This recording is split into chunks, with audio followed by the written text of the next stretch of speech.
Hello friends, इस video का हमारा टॉपिक है कि जब हम लोकल सेल करते हैं, within the state sell करते हैं या इंटर स्टेट सेल करते हैं और उसमें हम एडवांस में पैसे अपने कस्टमर से ले लेते हैं और इस सेल के ऊपर जीएसटी चार्ज होती है, लेकिन हम एडवांस में पैसे लेकर बाद में सेल की एंट्री डालते हैं। तो सेम मंथ के अंदर जब हम एडवांस लेते हैं और सेम मंथ के अंदर सेल करते हैं तो उस केस के अंदर हमारा ये जीएसटी का कैसे ट्रीटमेंट होता है वो हम डिस्कस करेंगे इस टॉपिक के अंदर। तो सबसे पहले हम अकाउंटिंग वाउचर के अंदर जाएंगे, जहां पर हम एडवांस में जो पैसे रिसीव करते हैं उसकी एंट्री डालेंगे। तो आपने F6 के अंदर ये एंट्री डालनी है रिसिप्ट के अंदर। तो बैंक के जरिए हम ये पेमेंट रिसीव कर रहे हैं और यहाँ पे संदीप नाम से हमने ये एक कस्टमर है विद इन द स्टेट, ये हमारा कस्टमर जिससे हम ये 20,000 रुपीज़ एडवांस में ले रहे हैं। और यहाँ पे आपने एडवांस सेलेक्ट करना है कि हमने ये पेमेंट एडवांस में ली है और यहाँ पे ये रसीट नंबर डाल देना है। ठीक है, तो यहाँ पे रसीट नंबर डालने के बाद आपने क्या करना है, एक और बात ध्यान देनी है। जब आप ये रसीट की एंट्री डाल रहे हो तो एडवांस की एंट्री डालते हुए जो एडवांस हम रिसीव कर रहे हैं, जिसके ऊपर हम बाद में सेल करेंगे, जीएसटी के ऊपर सेल करेंगे, तो आपने यहाँ पे ऑल्ट वी प्रेस करना है। तो एडवांस की एंट्री डालने से पहले, यानी कि जैसे ही आप ऑल्ट वी प्रेस करोगे, या आप देख सकते हो राइट के साइड पे ये एक छोटा सा बटन बना हुआ है ग्रीन कलर का, जहाँ पे लिखा हुआ है एडवांस रसीट। तो ये आपकी स्क्रीन के ऊपर एडवांस रसीट लिखा नजर आ रहा है। इसके बाद आपने यहाँ पे बैंक अकाउंट और नीचे ये संदीप अकाउंट को सिलेक्ट करना है। और जैसे ही आप ये संदीप अकाउंट सिलेक्ट करोगे, आपके सामने एक ग्रे स्क्रीन ओपन हो जाएगी, जहां पर आपसे ये पूछेगा कि ये जो हमने एडवांस रसीट की है, कि अगर हमें पता है कि हम कौन कौन सी आइटम सेल करेंगे तो हम यहाँ से लिस्ट में से सिलेक्ट कर सकते हैं कि कौन कौन सी आइटम हम सेल करने वाले हैं और उसका अमाउंट भी डाल सकते हैं कि कौन सी आइटम कितनी अमाउंट के बेस पे हम सेल करेंगे। अगर हमें नहीं पता, पहले कंफर्म नहीं है, तो आप यहाँ पे नोट एप्लीकेबल दे दीजिए और यहाँ पे हम सिलेक्ट करेंगे कि ये जो हम सेल कर रहे हैं 12% लोकल सेल है या 6% है या 18% है। और अगर हमें ये भी नहीं पता लोकल सेल किस रेट पे है, तो आपने 18% जीएसटी सिलेक्ट करना है, ये जीएसटी रूल एक्ट कहता है। ठीक है, तो मेरे ख्याल से आपको क्लियर है। अदरवाइज हम ये मान लेते हैं कि ये लोकल सेल 12% पे है, हम 12% सिलेक्ट करेंगे और यहाँ पे टोटल अमाउंट डालेंगे, कितनी हमने टोटल अमाउंट रिसीव की है, यानी कि 20,000। और ये 20,000 के ऊपर हमने अगर गवर्नमेंट को टैक्स देना होता तो हमें गवर्नमेंट को कितना टैक्स देना था, 17,857। ये तो हमारी अमाउंट बनती है जो हमारे पास रहेगी, लेकिन 1071 ये सीजीएसटी, 1071.543 एसजीएसटी ये हमने गवर्नमेंट को देना है। अगर हम सेम मंथ के अंदर सेल नहीं करेंगे तो इतना टैक्स हमें सीजीएसटी एसजीएसटी देना पड़ेगा। तो ये इसने ऑटोमेटिकली कैलकुलेट कर दिया है। ठीक है, लेकिन हम सेम मंथ के अंदर सेल कर रहे हैं, ये हम मान के चल रहे हैं, तो आपको कोई टैक्स गवर्नमेंट को देने की जरूरत नहीं है। बस इसके बाद आपने नोट एप्लीकेबल करना है और ये 20,000 की एंट्री को आपने सेव कर लेना है। तो हम इस एंट्री को क्या कर लेंगे, सेव कर लेंगे। तो आप देख सकते हो, तो ये 20,000 रुपीज़ हमने एडवांस में अपने कस्टमर से लिए हैं। यहाँ पर आप बैंक डिटेल डालना चाहे बैंक डिटेल डाल सकते हो कि हमने ये पेमेंट कैसे रिसीव की है। इसके बाद हमने हमारा एक और कस्टमर है, एक कस्टमर से हमने और पैसे रिसीव किए हैं, मोहन, जो हमारी दूसरी स्टेट के अंदर कस्टमर है, यानी कि इंटर स्टेट सेल हमने इसको करनी है और 50,000 हमने इससे रिसीव किए हैं। लेकिन इस एंट्री को डालने से पहले भी आपने क्या करना है, ऑल्ट वी का प्रेस करना है। एडवांस रिसीट ये लिखा नजर आ रहा है।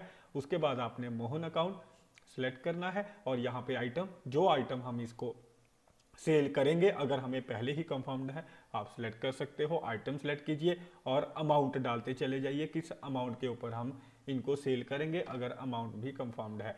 अदरवाइज आप नोट एप्लीकेबल दीजिए और उसके बाद आप ये इंटरस्टेट सेल हम इसको कर रहे हैं, यानी कि करेंगे बाद में, एडवांस जिसका हम रिसीव कर रहे हैं। इंटरस्टेट सेल 12%, 18%, 6% आपने यहाँ पे सिलेक्ट करना है। अगर आपको कंफर्म नहीं है किस रेट पे सेल होगी तो आप 18% सिलेक्ट कर सकते हो। तो यहाँ पे इंटरस्टेट सेल 12% हम सिलेक्ट करेंगे और ये 50,000 हमने एडवांस में लिया है और इसने कैलकुलेट कर दिया कि अगर हमने अगले मंथ में ये सेल की तो हमें गवर्नमेंट को कितना टैक्स इस एडवांस अमाउंट पे देना पड़ेगा, यानी कि हमें देना पड़ेगा 5357.40 और ये 44,642 ये हमारे पास रहेगा। तो मेरे ख्याल से क्लियर है। लेकिन हमने कोई एडवांस नहीं देना क्योंकि हमने सेम मंथ सेल कर देनी है और हम इसको एडवांस के अंदर डालेंगे कि हमने ये एडवांस लिए हैं और ये हम यहाँ पे रसीद नंबर डाल देते हैं। तो इस तरीके से हम ये एडवांस की एंट्री डालते हैं। यहाँ पे आप बैंक डिटेल डाल सकते हो और इसके बाद एडवांस की एंट्री डालने के बाद आप देखोगे, आप डिस्प्ले के अंदर जाके अगर स्टैच्यूटरी रिपोर्ट के अंदर आप GSTR 1 रिपोर्ट देखोगे तो यहाँ पे आपको ये 11th पॉइंट के ऊपर जितना भी हम एडवांस रिसीव करते हैं, चाहे हमने सेम मंथ के अंदर बिल इशू कर देना है लेकिन अभी तक हमने कोई बिल इशू नहीं किया है, सेल बिल सिर्फ एडवांस रिसीव किया है, तो ये आपको दिखाएगा यहाँ पर कि टैक्स लायबिलिटी ऑन एडवांस हमारी कितनी बनती है। तो आप देख सकते हो संदीप एंड कंपनी 20,000 हमने रिसीव किया है, जिसके ऊपर 1071 स्टेट एंड सेंटर टैक्स हमने गवर्नमेंट को देना है। अगर हम नेक्स्ट मंथ के अंदर सेल करते हैं तो देना पड़ेगा, नहीं तो सेम मंथ के अंदर सेल कर देंगे तो ऑटोमेटिकली सेल बिल के अंदर वो GST आ जाएगा। ठीक है, तो ये मोहन 50,000 की सेल की है, यानी कि करनी है, एडवांस हमने रिसीव किया है, इस एडवांस के ऊपर इतना टैक्स हमें गवर्नमेंट को देना पड़ेगा अगर हम नेक्स्ट मंथ के अंदर सेल करते हैं। तो मेरे ख्याल से आपको क्लियर है कैसे ये हमें GSTR 1 के अंदर दिखा रहा है। और इसके बाद हम मान लेते हैं कि हमने सेल कर दी है तो हम F8 के अंदर एंट्री डालेंगे। मान लेते हैं हमने संदीप को 2 जुलाई को सेल की है, 2 अगस्त को सेल की है। यहाँ पर हम पार्टी का नाम सेलेक्ट करेंगे, संदीप एंड कंपनी, जिसको हम सेल कर रहे हैं। ठीक है, तो ये विद इन द स्टेट हम सेल कर रहे हैं और ये रेगुलर डीलर है, यहाँ पे सिलेक्ट कर लेते हैं। लोकल सेल 12% पे, यहाँ पे आइटम सेलेक्ट करेंगे, कौन सी आइटम हम सेल कर रहे हैं, क्वांटिटी डालेंगे, यहाँ पे रेट डालेंगे और ये देखिए 50,000 टोटल अमाउंट और इसके नीचे हम ये CGST 6% और SGST हम 6% चार्ज करेंगे। तो मेरे ख्याल से आपको क्लियर है। और जैसे ही आप देखोगे टोटल हमने 56,000 लेने हैं, हमारी स्क्रीन पे ये बिल वाइज डिटेल आएगी। यहाँ पे पहले हम एडजस्ट करेंगे कि जो पैसे हमने एडवांस में ले रखे हैं 1250 ये हम एडजस्ट कर लेंगे। यहाँ पे हम 20,000 अमाउंट डालेंगे कि ये हमने ऑलरेडी उनसे ले लिए हैं, आ चुके हैं। और जो बाकी का बिल है न्यू रेफरेंस के अंदर हम बाकी का बिल, यानी कि जो भी हमारा बिल नंबर होगा वो बिल नंबर के बेस पे बाकी की जो अमाउंट है 36,000 ये अपने आप बैलेंस आ जाएगी। ये बैलेंस अमाउंट हम उनसे चार्ज करेंगे। तो इस तरीके से हम ये सेल की एंट्री डालते हैं। और अगर हम अब डिस्प्ले के अंदर जाएंगे और स्टैच्यूटरी रिपोर्ट के अंदर जाके GSTR 1 की रिपोर्ट देखेंगे तो ये देखिए नीचे एक ही एंट्री रह गई है टैक्स लायबिलिटी एडवांस के अंदर की 50,000 जो हमने एडवांस में ले रखा है मोहन से, जो दूसरी स्टेट में से हमने एडवांस लिया है, जिसको हमने सेल करनी है कि हमने इसका टैक्स गवर्नमेंट को देना है। और जो सेल आपने सेम मंथ के अंदर कर दी है तो उसका बिजनेस टू बिजनेस इनवॉइस के अंदर इसका डिटेल आ गया है। 50,000 की सेल है और इसमें से 3,000 CGST SGST हमने गवर्नमेंट को पे करना है। तो मेरे ख्याल से आपको क्लियर है, टोटल 6,000 CGST देना है। यानी कि कहने का मतलब यह है कि जो एडवांस हमने लिया था 20,000 का वो ऑटोमेटिकली यहाँ 11th पॉइंट से रिमूव होकर यहाँ पर बिजनेस टू बिजनेस इनवॉइस के अंदर सेल के अंदर वो सारी डिटेल चली गई है जो टैक्स हमने गवर्नमेंट को देना है। तो मेरे ख्याल से आपको क्लियर है कि अगर हम within the state sell करते हैं और हम सेम मंथ के अंदर सेल बिल इशू कर देते हैं तो हमें गवर्नमेंट को कोई टैक्स नहीं देना पड़ता।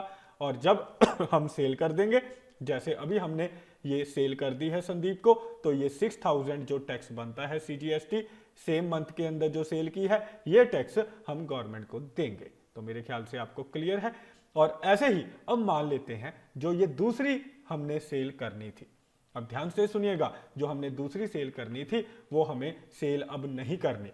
किसी डिस्प्यूट की वजह से मोहन के साथ हमारी डिस्प्यूट हो गई तो हमें अब उसको सेल नहीं करनी। हमने जो उससे एडवांस पैसा लिया था वो हमने उसका वापस कर देना है। यानी कि जो एडवांस लिया था वो हम कैंसिल कर रहे हैं, यानी कि हमारी सेल जो है वो कैंसिल हो रही है। तो जब सेल कैंसिल हो जाती है तो जो हमने एडवांस लिया था वो हम क्या करते हैं, वो हम रिफंड कर देते हैं। तो यहाँ पे हम लिखेंगे पेमेंट के जरिए वो हम पैसा रिफंड कर देंगे। आपने यहाँ पे बैंक डालना है और मोहन को हमने ये पैसा रिफंड वापस कर देना है 50,000 जो एडवांस लिया था उससे।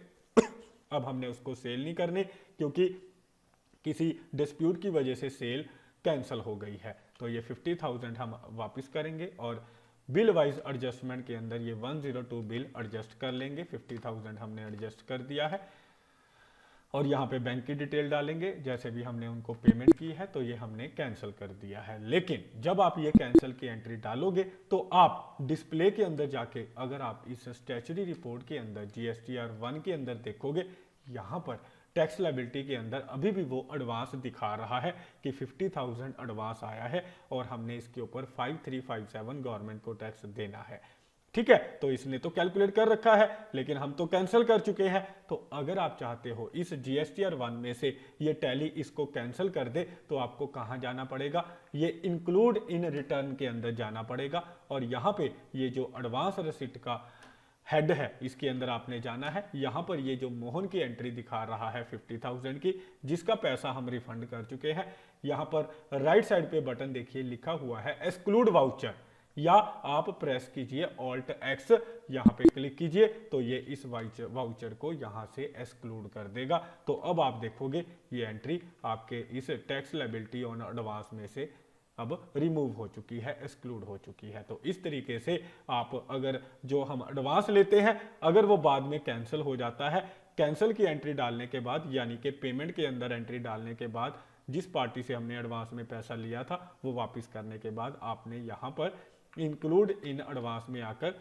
यहाँ पे जो नीचे रिसिप्ट ऑन एडवांस था उसके अंदर जाना है और उसको एक्सक्लूड करना है। तो इस तरीके से हम एडवांस रिसीव करते हैं, सेल बिल इशू करते हैं जो हमने एडवांस लिया with in the same month. तो ये केस है with in the same month advance लिया और हमने सेल बिल इशू कर दिया और जो एडवांस लिया था अगर वो सेल बिल कैंसिल हो गया है, सेल कैंसिल हो गई है, तो वो कैसे हम जो मनी है वो एडवांस वापस कर देते।